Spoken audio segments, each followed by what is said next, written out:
Hello guys and welcome back. In this tutorial I'm going to show you how to create your own time specific delay function for the STM32 microcontrollers. So I've created a led blinking project as we did in the last tutorial, and then created two files, delay.h and delay.c, inside include and source respectively.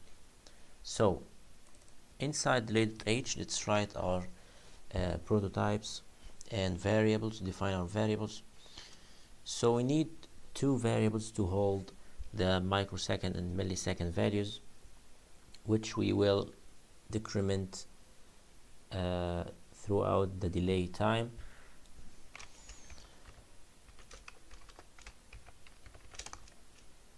So time in microseconds and time in milliseconds, and then we write the prototypes of our functions. First we initialize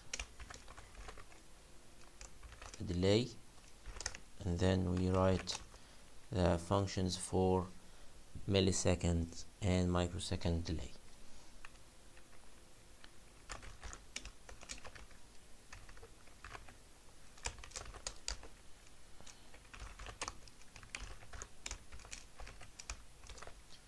Alright, then we write the main body of our functions here, including the delay.h file, and here we include standard peripheral library,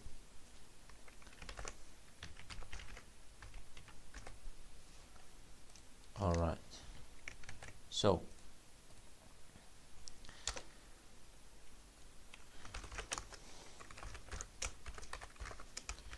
inside this function we define the number of ticks between two successive interrupts of sys_tick timer. So using sys_tick configuration function, we write here the number of ticks between two successive interrupts. So if we write the system core clock entirely here, so we will have the complete frequency ticks between two successive interrupts, which means we have a 1 second delay. If we divide this by 1000, we will have a 1 millisecond delay between two successive interrupts. If we write a million, we will have a 1 microsecond resolution between two interrupts. So system core clock update.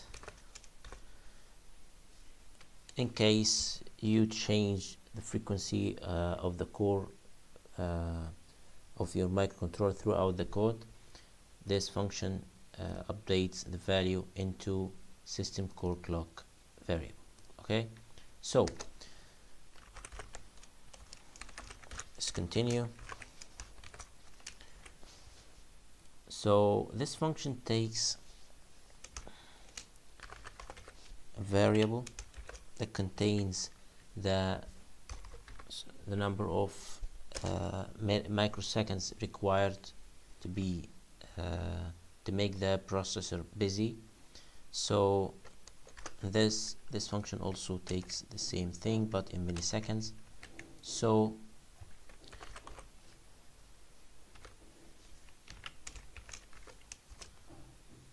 let's call him microsecond value and millisecond value.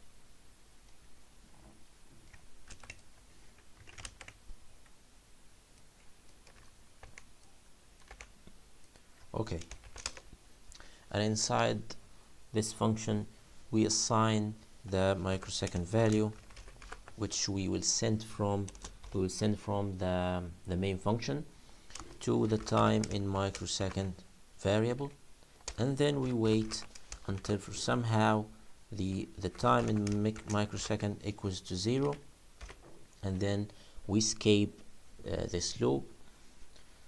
Then I'm sorry, some error right here. Okay, and we will use the delay microsecond function inside the delay millisecond, but the same thing will assign the millisecond. I'm sorry, I think I made it the opposite.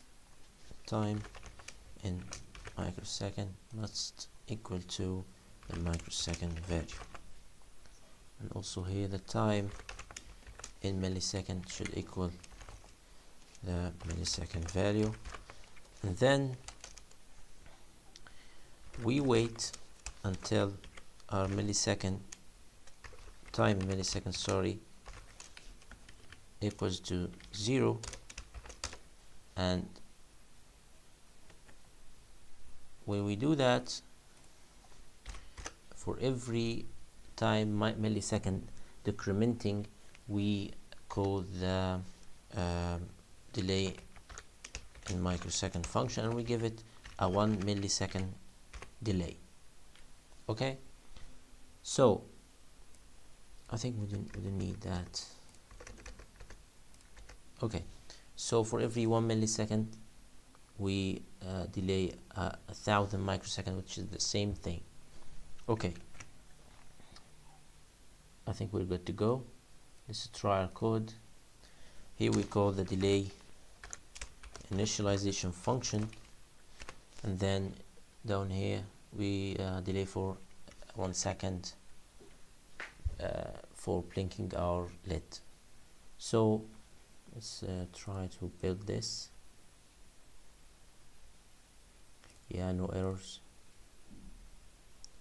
I'm gonna try flashing this into microcontroller, and it doesn't seem to work. So let's see. Yeah, there is a problem here. We haven't included the sysTech handler actually, so sysTech handler, which decrements the main variable, which is time in microseconds. So whenever the time in microseconds does not equal to 0, we have to decrement it. Okay,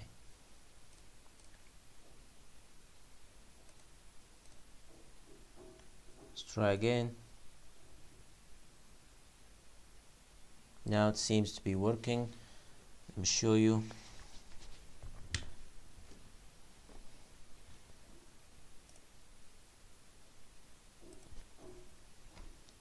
So it's a 1 second delay, so let's change it to like half a second.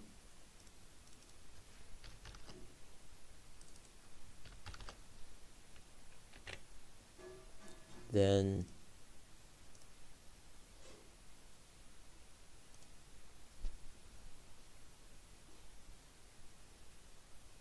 so now the delay is shorter, 500 milliseconds. So guys, that was it. Until next time, good luck.